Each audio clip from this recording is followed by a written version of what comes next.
வணக்கம் ஜோதிட நண்பர்களே. 2025 ஏப்ரல் மாத கிரக அமைப்புகளுப்படி ரிஷபராசிக்கான பலன்கள். இந்த மாதமும் போன மாதம் மாதிரியே கிரக கூட்டணிகளானது தொடருது. அதாவது ஏப்ரல் 14 வரைக்குமே சூரியன், சுக்கிரன், புதன், சனி மற்றும் ராகுனுடைய 5 கிரக சேர்க்கைகள் மீன ராசிகள் தொடர்ச்சியாக இருக்கும். ஏப்ரல் 14க்கு பிறகு சூரியன் மேச ராசிக்கு பயிற்சியாக அங்கு உச்சமாகறாங்க.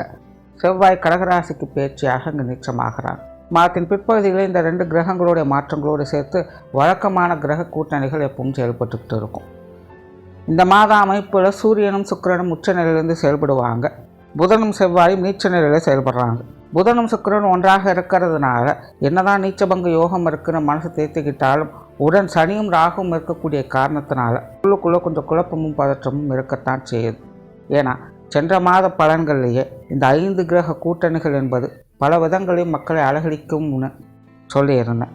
எதிர்பார்க்காத நிலைகளில் மக்களை திக்குமுக்காட வைக்குங்கிறதா விஷயமே. அதற்கு தகுந்த மாதிரியே வரக்கூடிய நியூஸ் எல்லாம் சமீப காலத்தில் பார்த்தீங்கன்னா எதிர்பாராத வகையில் பல அசம்பாவித சம்பவங்கள்ங்கிறது ஏற்பட்டுக்கிட்டு இருக்கிறது கண்கூடாக பார்க்கலாம். இப்படியெல்லாம் விபத்துகளும் ஏமாற்ற விஷயங்களும் நடக்குமாங்கிற மாதிரியான சம்பவங்கள், பொருளாதார நிலைகளில் நிறைய ஏற்ற இறக்கங்கள், கண்மூடி திறக்கிறதுக்குள்ள பல லட்சம் கோடிகள் இழப்புன்னு பொருளாதார நிபுணர்களே கதிகலங்க செய்தது. உலகத்தில் இருக்கக்கூடிய பெரிய பெரிய ஜாம்பவான்களை கூட அசைச்சு காட்டியிருச்சு இந்த கால அமைப்புகள். எல்லாமே சொல்லி வச்ச மாதிரி ஒரே மாதத்துக்குள்ளே தொடர்ந்து நடந்தது தான் அதிசயமே. இதுதான் உண்மையிலே கிரகங்களுடைய பவர். இந்த மாதிரியான சம்பவங்களை பார்க்கும்போது தான் ஜோதிடம் எந்த அளவுக்கு உண்மையாகவும் பயனுள்ளதாகவும் இருக்குங்கிறதையே புரிஞ்சுக்க முடியுது. சரி, இருக்கட்டும். இந்த மாதம் கிரக அமைப்புகளானது அதே மாதிரி கூட்டணிகளோடு தான் செயல்பட்டு வருது. ஆக மக்கள் அனைவருமே கொஞ்ச நாளைக்கு கொஞ்சம் உஷாராகவே இருங்க. திரும்பவும் சொல்கிறேன், எந்த நேரம் எது எப்படி மாறுங்கிறதே தெரியாது, புரியாது.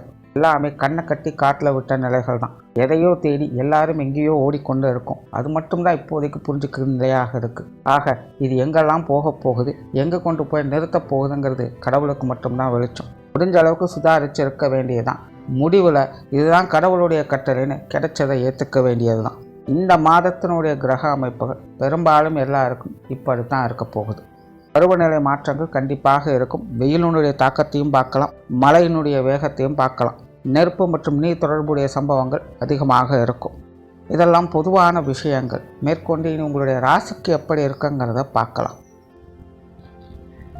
இந்த மாதம் உங்களுடைய ராசிநாதன் ராசிக்கு 11ஆம் இடத்துல உச்சம் பெற்ற நிலையில் செயல்பட்டு வர்றாங்க. கூடவே மற்ற கிரகங்களுடைய கூட்டணிகள் என்பதும் இருக்குது. ஆக ரிஷபராசிக்காரங்களை பொறுத்த வரைக்கும் சுறுசுறுப்போடும் கலகலப்போடும் காணப்படுவாங்க. மனசில் தன்னம்பிக்கையும் தைரியம் அதிகரிக்கும். விடாமுயற்சியோடு பல விஷயங்களும் செயல்பட்டு வருவாங்க. ராசி அதிபதி 11ஆம் இடத்துல தனிப்பட்ட நிலையில் சஞ்சாரம் செய்திருந்தாங்கன்னா எடுக்கக்கூடிய முயற்சிகளில் பலவிதமான முன்னேற்றங்களையும் வெற்றிகளையும் முழுமையாக பார்த்திருக்க முடியும். ஆனால் மற்ற கிரகங்களுடைய தாக்கங்களும் உடன் இருக்கிறதுனால ரிஷபராசிக்காரங்க எதையும் எடுத்தங்கோத்தொன்னு செய்ய முடியாது. பொறுமையும் நிதானம் அதிகமாக தேவைப்படும். முடிவில் வெற்றி என்பது உறுதி. முடிக்க முடியாத பல விஷயங்களும் முடித்து காட்டக்கூடிய திறன் ஏற்படும். சவால்களை பூர்த்தி செய்வீங்க.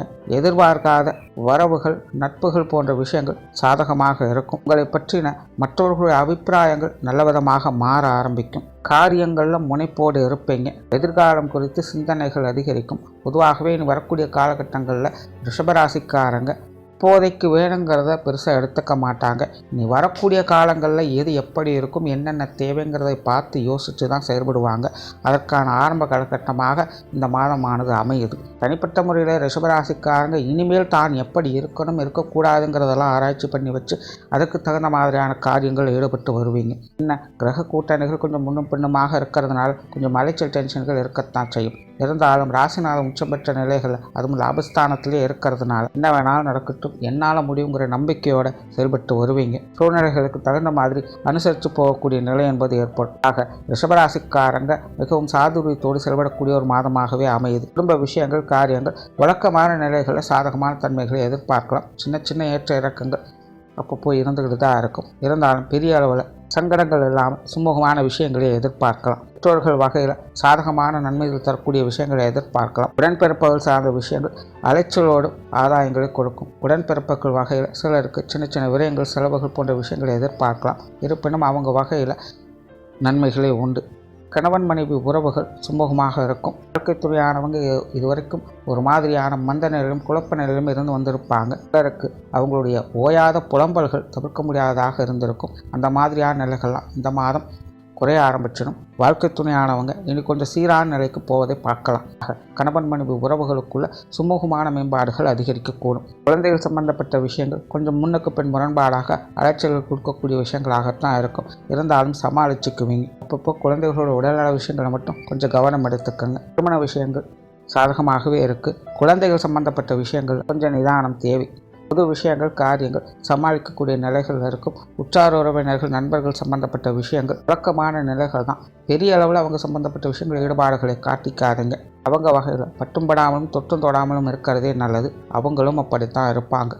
மாணவர்களுக்கு கல்வி வித்தை சார்ந்த விஷயங்கள் சாதகமாக இருக்கும். குறிப்பாக இடமாற்றங்கள் போன்ற விஷயங்கள் ரிஷபராசிக்காரங்களுக்கு அவங்களுடைய எதிர்பார்ப்புகளை முழுமையாக பூர்த்தி செய்யக்கூடிய நிலைகளை கொடுக்கும். தேர்வுகளில் நல்ல தேர்ச்சிகள் உண்டாகும். தொழில் வேலை உத்தியோகம் சார்ந்த விஷயங்கள் சாதகமான நிலைகள் தான். ஒரு சில மாற்றங்கள் என்பது ஏற்படும். பெரிய அளவில் முன்னேற்றங்கள் இல்லைனாலும் எல்லாத்தையும் சமாளித்து போகக்கூடிய திறன் என்பது உண்டாகும். பொருளாதார நிலைகள் சாதகமாகவே இருக்கும். வரவு செலவுகளை சமாளித்து கொள்ள முடியும். சிலருக்கு திடீர் பண வரவுகள் உண்டாகும். பெரிய அளவில் காசு பணங்கள் கையில் நிரப்பினாலும் தேவையில்லாத விரயங்கள் செலவுகளாவது குறைய ஆரம்பிக்கும். சொத்து சுகங்கள் சம்பந்தப்பட்ட விஷயங்களில் அலைச்சலோட ஆதாயங்களை பார்ப்பீங்க. சிலருக்கு வீடு நிலப்புலன்கள் வாகன ரீதியான விஷயங்கள் அல்லது வீட்டுக்கு தேவையான பொருட்கள் வகையில் புதுப்பிக்கக்கூடிய அல்லது பழுதுபார்க்கக்கூடிய விஷயங்கள் ஏற்படலாம். சிலருக்கு ஆடை ஆபரண சேர்க்கை என்பதும் உண்டாகும்.